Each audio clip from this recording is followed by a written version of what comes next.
ketika kalian bermusuh-musuhan kemudian kami jinakkan hati-hati kalian. Ya, hanya Allah ingatkan kenikmatan Allah yang Allah berikan pada kita kaum muslimin dalam bentuk ukhuwah. Ingatlah kalian sebelum datangnya Islam kalian bertikai, berpecah belah, bermusuh-musuhan, tetapi dengan datangnya Islam kalian bersaudara. Ikhwani fid din, a'azakumullah. Yang keempat, kata mereka, prinsip berikutnya adalah kita harus mendukung dan memihak kepada yang minoritas. Karena mereka memperjuangkan yang namanya kebaikan. Tetapi kebaikan menurut istilah mereka, atau kebaikan yang ditafsirkan oleh mereka sendiri. Yang namanya orang baik itu seperti apa? Itu mereka tafsirkan sendiri.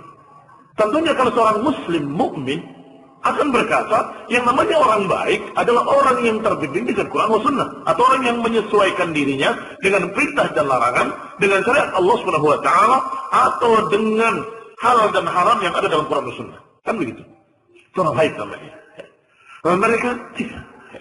Baik itu baik kepada manusia dengan istilah manusiawi, atau dengan istilah hak asasi mereka harus kita penuhi.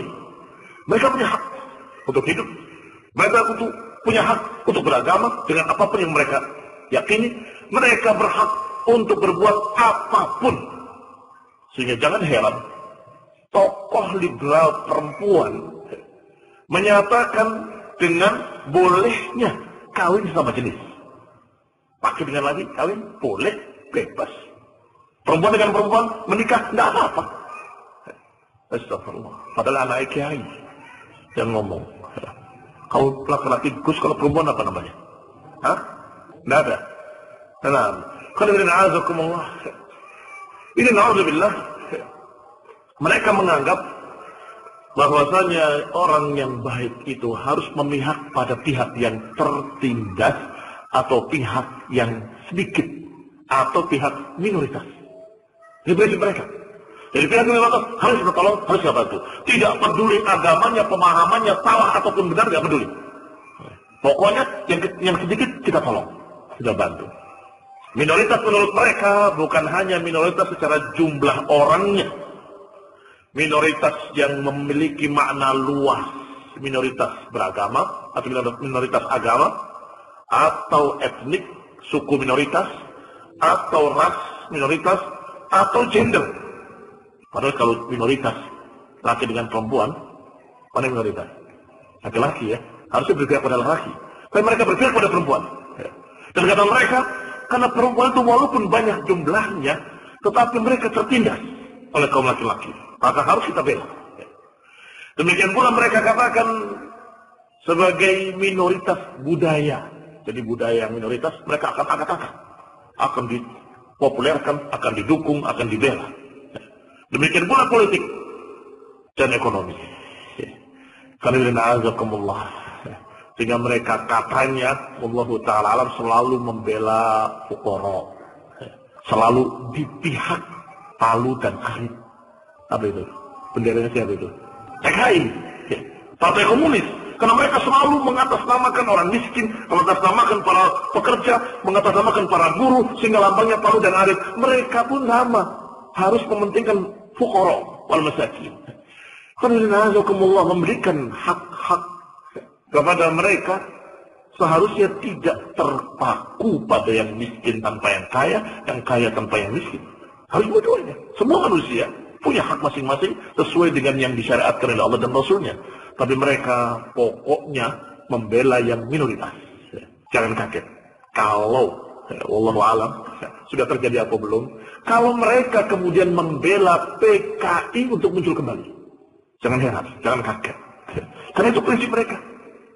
Dulu tertindas, ditangkap, dilarang, diginikan, digitukan. Sebagaimana kemarin ketika Gus Dur naik jadi presiden, apa yang diangkat? Yang tadinya tidak ada kemudian dia ada, yang tadinya tidak boleh jadi boleh.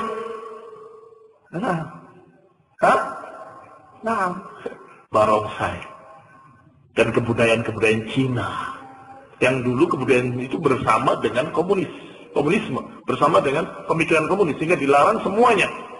Komunismenya jadi budayanya. Gus Dur naik membela. Dan sebentar lagi presiden dan semua jajaran pemerintah harus minta maaf pada PKI. Karena mereka tertindas. Mereka punya hak untuk hidup. Mereka punya hak bebas untuk berpendapat. Kalau mereka memiliki pemahaman komunisme, silakan. A'udzubillahi minasyaitonir rajim. Ini barakallahu fikum sama sekali bukan ajaran Islam. Ajaran kebebasan seperti ini bukan ajaran agama Allah Subhanahu wa taala. Masih ada pemikiran mereka yang berikutnya, yaitu pemikiran memisahkan antara masalah urusan duniawi dengan agama. Kalau urusan duniawi dipisahkan dari agama, lah agama ngatur apa? Hah? Agama ngatur apa kalau gitu? Justru agama Allah turunkan adalah mengatur kehidupan manusia di dunia. Kehidupan. Bagaimana cara hidup di dunia? Ini aturannya. Oleh Allah SWT diturunkan Al-Quran, diutus Rasulnya SAW untuk mengajarkan bagaimana kita hidup. Tapi mereka justru memisahkannya. Jadi cukup yang namanya agama itu sholat saja. Udah, jangan bikin yang lain. Masalah negara, masalah aturan negara, masalah itu khusus murni dunia, gak ada kaitan dengan agama. Maka inilah yang mereka anut dari prinsip-prinsip ini. Yang semuanya kembali pada satu masalah yang sudah kita bahas di awal. Mudah-mudahan masih ingat.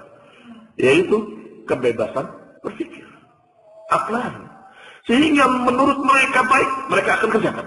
Menurut mereka baik, mereka akan sebarkan. Menurut mereka baik, mereka akan tawarkan, mereka akan iklankan, mereka akan sebarkan ke seluruh manusia. Melalui apapun yang mereka bisa dari media-media. A'udzubillah.